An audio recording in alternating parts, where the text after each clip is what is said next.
I'm going to introduce you, Reverend Larry, as Go right ahead. ASI's Poet Laureate, who just published this awesome book, Poetic License, Reflections and Renderings.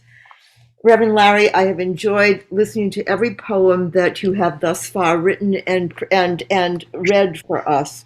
You are just a brilliant, brilliant poet of awareness and delivery of truth.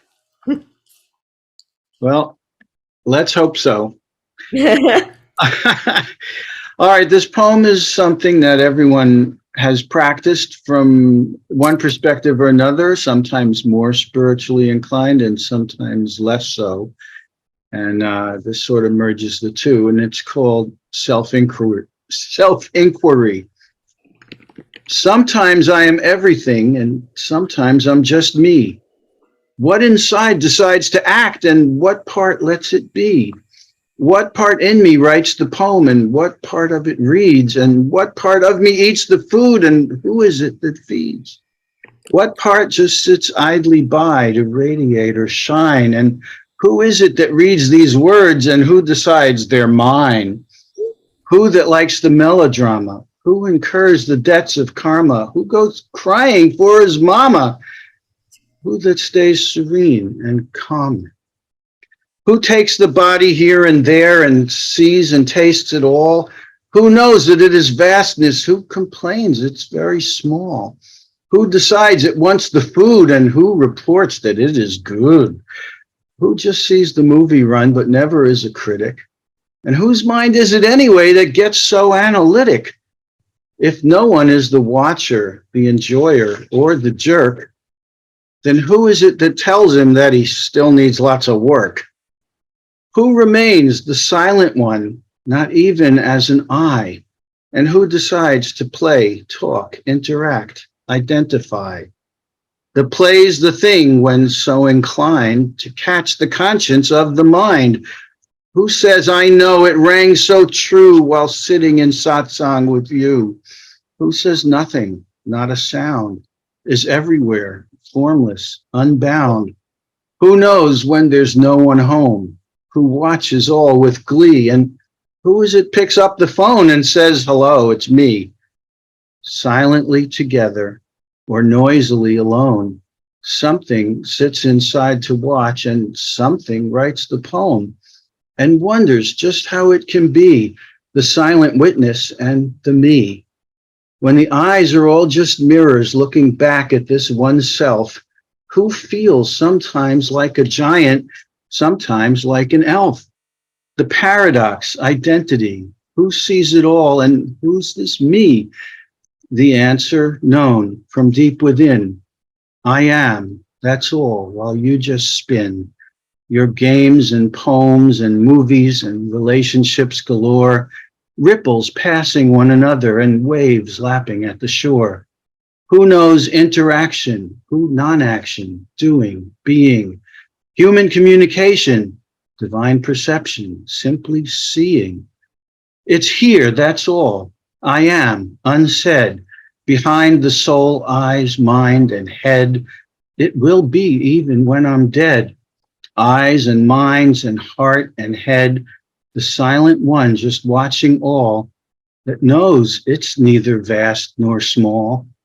To whom do all these thoughts arise? That looks and sees me through these eyes, and rests unchanged, not here nor there, nor even really anywhere, while all around the world goes on and plays the game of here and gone, and me and you and I, and chooses to identify.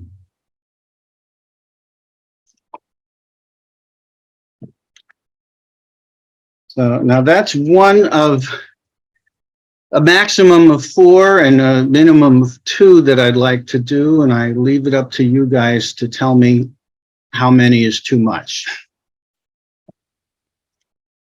Anyone can unmute if they want. Larry, this is another question, but yeah. Is this from your book? This is in my book. These are poems I've written over quite a number of years here. If I put it in front of my face, Can you see it Can't that see. way? No. Let me turn the background off. And there's the book. Okay. Everyone. Is it on Amazon? It is on Amazon. You can buy it on Amazon. There are a number of people selling it. It's better for us if you buy it from our own publishing company, which is IP Books, because I get a little more royalty that way than from Amazon, where they bought it wholesale. But Definitely. okay, so the other poem I'd like to read, and this is the one that's not exactly a poem. It's called The Conscious Constitution, or The Constitution of the United States of Consciousness. And this kind of came through me one day, and it just came in this form, almost ready-made, and it's kind of a merger of styles between the Constitution and the Gettysburg Address, and it is what it is. 80 and a millennia ago, me, the awareness of the conscious states, in order to form a more perfect union, embarked upon a journey and set forth upon this planet a new incarnation, conceived in liberty and dedicated to the proposition that all sentients are created equal, and that they are endowed by their creator with certain inalienable rights, and that among these are life everlasting, liberty from the cycle of births and deaths, and the pursuit of supreme happiness. And that whenever any state or condition arises that threatens to thwart these rights, their goal shall be pursued through sadhana, or dedicated spiritually oriented practice of some kind, and the adoption of an attitude of compassion to ourselves and our posterity, our fellows, brothers and sisters on this material plane. And in the recognition that all beings are somewhere along the continuum of this endless cycle, inhabiting the place where we have been, just were, or would still be without the grace of God, the creative and sustaining force, and that in this interrelating process, any one of us at some point rise to that level of vision from which he or she could see that all of us simultaneously and without distinction are participating fully in this game of being from one or more, whoops, my page is stuck together, from one or more of the infinite varieties or conditions in which this self-same awareness may find itself at any given moment.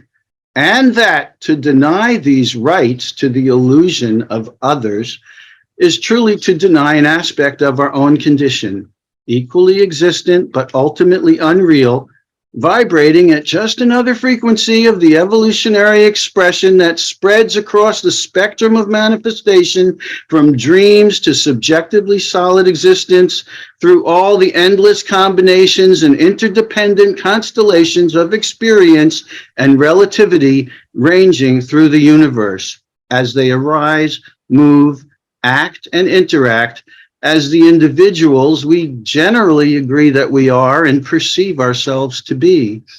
And if, for any reason whatsoever, an individual shall deny these truths, that aspect of being shall be limited to the perception of separateness to that extent to which he or she believes it to be so. And for the duration of that belief, and its interdependent substrata of conscious and unconscious thoughts and actions, and for however long it takes, the unfolding events of that being's set of lives and circumstances to come to a resolution of these limiting beliefs, and to once again embrace the reality that we are all one, indivisible and everlasting, and shall not perish from the heavens and the earth.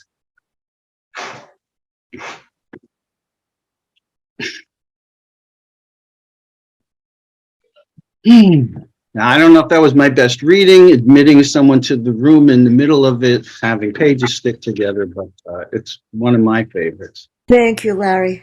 Larry, I would want to say that not only is your poetry inspiring, your ability to read and present it is outstanding. Thank you. Thank you very much, Don. So Thank you. there are one or two more I'd like to do. One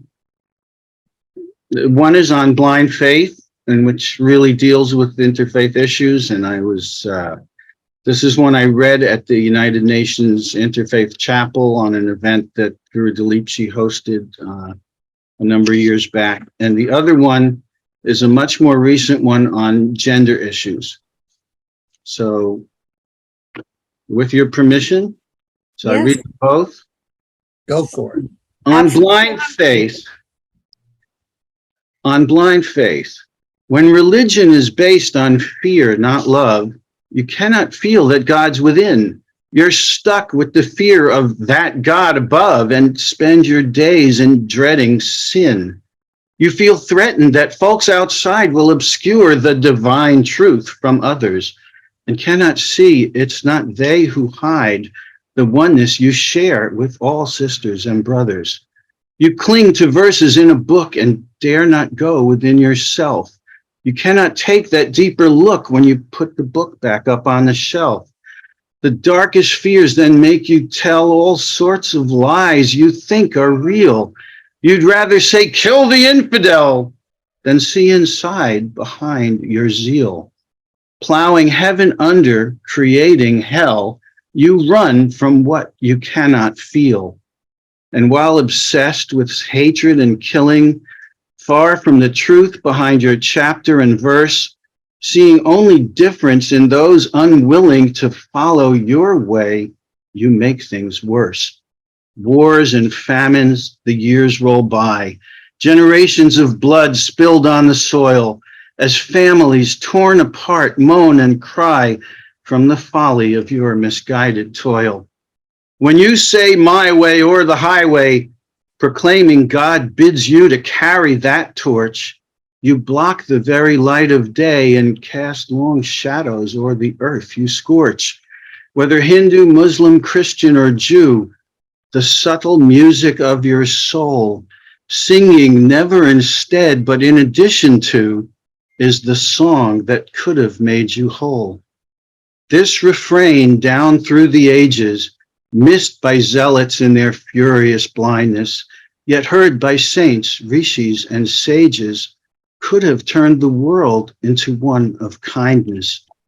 In every age, the flame of truth burns, obscured by those who see only its smoke, and heads keep spinning as the world turns a blind eye and deaf ear to the seers who spoke. But what if it still is not too late to listen to that still, small voice within, still to turn toward love and away from hate, and still that violent negative spin? Can the world yet come to peace without condemnation and invective? With real understanding, violence will cease, grasping difference as being only in perspective. This then is our fervent prayer, a cause to sing an anthem by. Listen well to the inner love and care. Let that still small voice be amplified. If actions do speak louder than words, and if we act from the inner heart, it will take time, but it's not absurd to give peace a chance, and now's the time to start.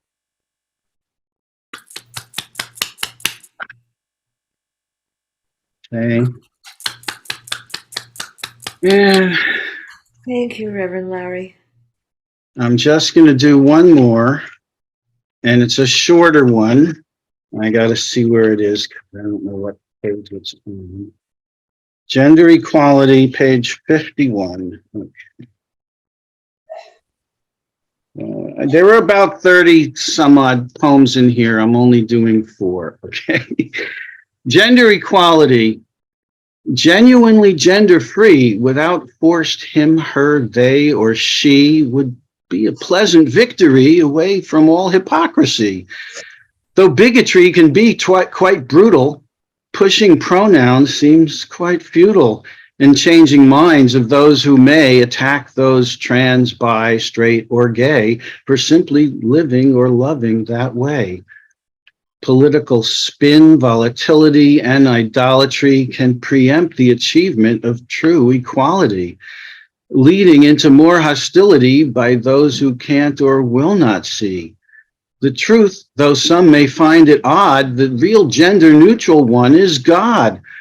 If we're truly made in the image of the omnipresence we claim to love, it will take more than pronouns to set things right and for everyone to see the light. For true equity to come to pass and usher a global change en masse, insight cannot be stipulated, legislated, or regulated. Liberty will not be hastened just because those who hate are chastened. Compassion has to arise within the hearts of those who see a sin in folks just being what they've always been in a world still plagued by brutality for lacking gender neutrality.